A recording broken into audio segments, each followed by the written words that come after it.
तो प्यारे बच्चों, अब हम आ गए हैं प्रश्नावली 10.1। इस चैप्टर का नाम है घातांक और घात। ठीक है, तो इसमें देखिए प्रश्नावली 10.1 में क्या है, क्वेश्चन नंबर 1 में कह रहा है कि मान ज्ञात कीजिए। तो जब भी इस तरह का क्वेश्चन आ जाए 3 के पावर -2 या किसी के पावर में -3 या -3 के पावर समथिंग, ऐसा कुछ क्वेश्चन आ जाए तो हमें कुछ फार्मूला को आपको यूज़ करना है। ठीक है, तो ये सारे फार्मूला हमें यूज़ करने हैं। इस तरह से जब भी किसी के पावर में m हो या किसी मतलब बेस सेम हो और पावर अलग अलग हो, ठीक है, तो हम इसको ऐसे यूज़ करेंगे। ठीक है, इस तरह ये सब फॉर्मूला हमें याद रखना है। और मेन चीज़, हमें सबसे मेन इंपॉर्टेंट चीज़ यह याद रखना है जो आपके बुक में भी पूरे क्लियर दिया हुआ है। ये देखिए, यह जो नीचे होता है यानी कि उसको बेस, इसका मतलब उसको हम क्या कहते हैं, आधार कहते हैं। ठीक है, आधार। और यह जो पावर में होता है उसे हम घातांक कहते हैं। जो पावर में होता है उसे हम घातांक कहते हैं। आपको यह चीज़ याद रखना है। ठीक है, याद रखिएगा प्यारे बच्चों, जो पावर में होता है उसे घातांक कहते हैं और जो नीचे होता है मतलब कि बेस में जो होता है उसे हम आधार कहते हैं। ठीक है, अब आते हैं क्वेश्चन पे। देखिए क्वेश्चन क्या कह रहा है। क्वेश्चन है कि 3 के पावर -2 का वैल्यू ज्ञात करना है। ठीक है, तो हम चलिए ज्ञात करते हैं 3 के पावर -2 का वैल्यू क्या होगा। अब यह क्वेश्चन नंबर 1 जो है उसको मैं लिख लेता हूँ यहाँ पे फिर से, 3 के पावर -2। ठीक है, तो अब देखिए किस फॉर्मूला पे बेस्ड हो रहा है, किस फॉर्मूला पे। आपको यहाँ पर देखिए सेम है, यहाँ पे पावर दो दो संख्या है ही नहीं। यहाँ पर इस फॉर्मूला में दो दो संख्या है लेकिन यहाँ पर तो दो संख्या है नहीं। तो आपको इसको कैसे करना है मैं आपको बताता हूँ। इस तरह के क्वेश्चन को अगर अगर यहाँ पे 3 के पावर 2 होता तो आप क्या करते, 3 × 2 करते। लेकिन यहाँ पे 3 के पावर -2 है, तो इसका मतलब आपको क्या करना है, 1/3 के पावर में -2 लगा देना है। ठीक है, तो ये क्या हो गया, 1/3 इंटू 1/3। तो 1/3 इंटू 1/3 क्या हो जाएगा, ये हो जाएगा 1/3, 3 जा 9। तो ये हो गया आपका आंसर। ठीक है, अब तो अब आ जाते हैं उसका क्वेश्चन नंबर 1 का 2 में। ठीक है, 1 का 2 में क्या कह रहा है, -4 पे जो घातांक है वो है -2 है।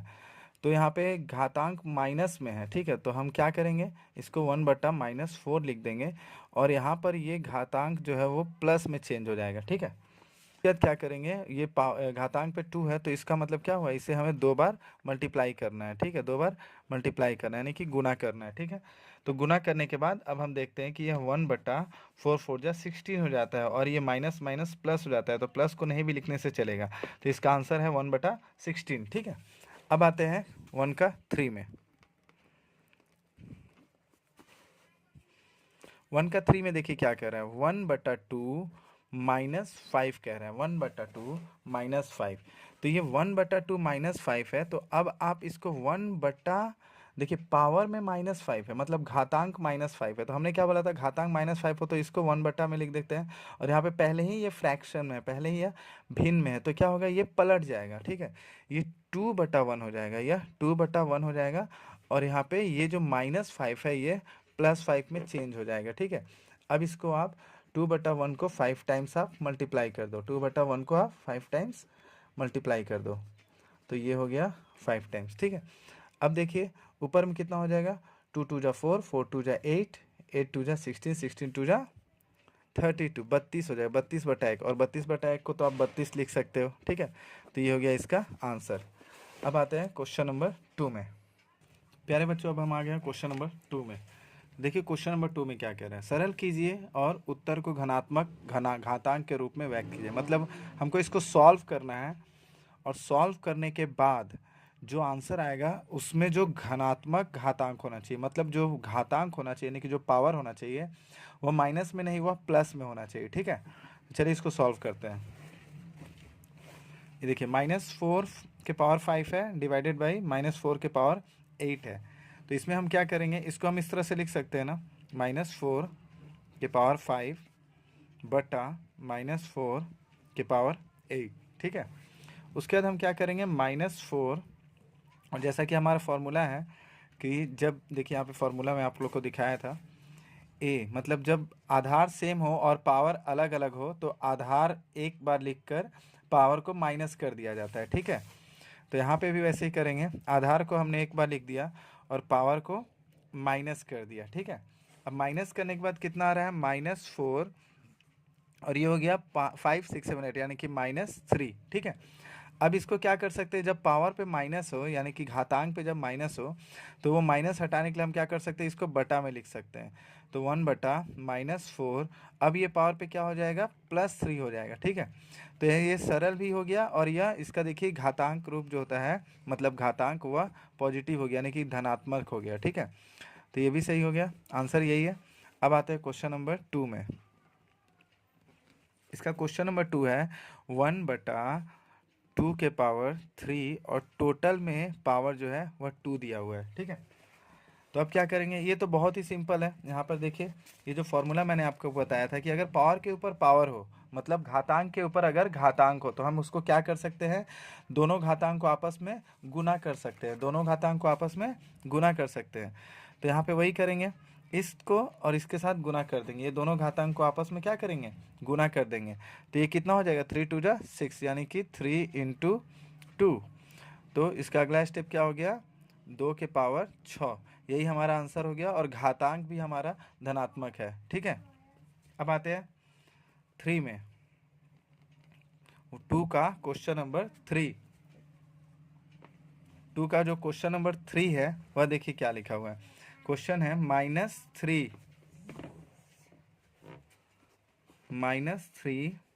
के पावर 4 इंटू 5/3 इसके पावर में है 4। ठीक है, अब इसको हम लोग सॉल्व करेंगे।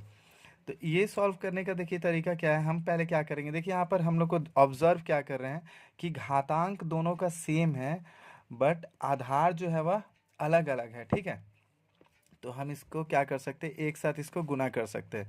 -3 को 5/3 से गुना करके यहाँ पे हम लोग घातांक में 4 लिख सकते हैं। ठीक है, अब ये 3 तो कट जाएगा यहाँ पे -1 बार में, तो यह कितना हो गया, -1 इंटू 5 के पावर 4, 5 के घातांक 4। ठीक है, अब क्या करेंगे, अब इस -1 पे ये जो घातांक 4 है वह -1 पे भी तो है। ठीक है, और यहाँ पे 5 पे भी तो है, इसको अलग अलग भी हम लोग लिख सकते हैं। ठीक है, इसको अलग अलग भी हम लोग लिख सकते हैं।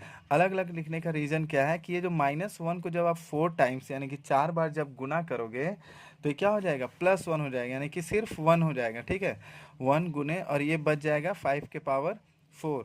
तो इसका फाइनल आंसर हम लोग लिख सकते हैं 5 के पावर 4। यही हो गया हमारा फाइनल आंसर। ठीक है, अब आते हैं क्वेश्चन नंबर 4 में, 2 का 4। देखिए 2 का 4 में क्या है, 2 का 4 में देखते हैं पहले क्या लिखा हुआ है कि 3 के पावर -7 भाग 3 - 10 इंटू 3 - 5। ठीक है, तो हो गया 3 के पावर -7 भाग का चिन्ह, फिर 3 के पावर -10, फिर क्या है गुना 3 के पावर -5। ठीक है, अब क्या करेंगे इसको, इसमें देखिए यहाँ पर देखिए आधार दोनों का सेम है, तो हम ये फॉर्मूला यूज़ कर सकते हैं ना, जब भाग का चिन्ह रहे और आधार सेम है, पावर अलग अलग, तो पावर को घटा दिया जाता है। यहाँ भी सेम वही है, तो पावर को यहाँ पे क्या करेंगे हम लोग, पावर को घटा देंगे। -7 अब घटाना है इसलिए माइनस, और ये -10 तो इस पहले से है तो इसलिए -10 अलग रहेगा। ठीक है, अब इसको क्या करेंगे, अब ये जो इंटू 3 के पावर -5 है इसको तो लिखना ही है, ये लिखे रहेंगे। ठीक है, उसके बाद देखिए क्या करना है, अब ये हो गया 3, अब इसको सॉल्व करेंगे। -7 ये जब ब्रैकेट को खोलेंगे यानी कि जब कोष्ठ खुलेगा तो क्या हो जाएगा, माइनस माइनस प्लस हो जाएगा। ठीक है, इंटू 3 - 5।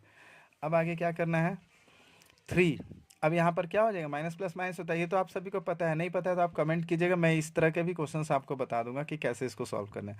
अब यहाँ पे देखिए, यहाँ पे घटाना है तो 10 में 7 गया 3 हुआ। ठीक है, और 10 बड़ा है इसीलिए +3 हो गया। ठीक है, इंटू 3 के पावर -5। ठीक है, अब देखिए यहाँ पे आधार सेम हो गया, तो जब आधार सेम हो जाता है तो हम पावर को क्या करते हैं, आधार सेम हो जाता है तो पावर को हम यहाँ पे क्या करते हैं बताइए, आधार जब सेम हो जाता है तो पावर को क्या करते हैं,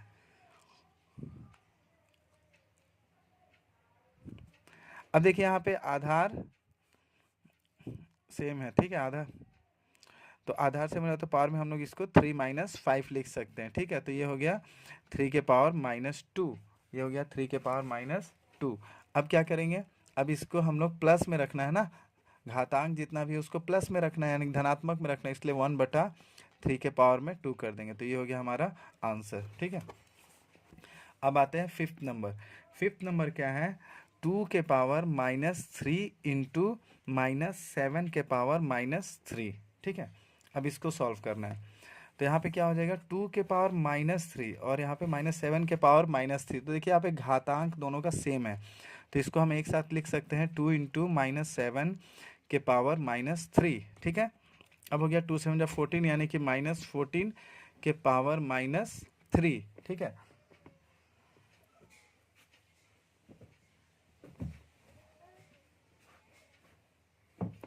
ये हो गया -14 के पावर -3। ठीक है, अब क्या करेंगे, अब इसको हम लोग प्लस बनाना है, तो 1/-14 के पावर में 3 लिख सकते हैं। तो ये हो गया हमारा, ये भी क्वेश्चन का आंसर सॉल्व हो गया। अब इसी के साथ हमारा क्वेश्चन नंबर 2 भी सॉल्व हो गया।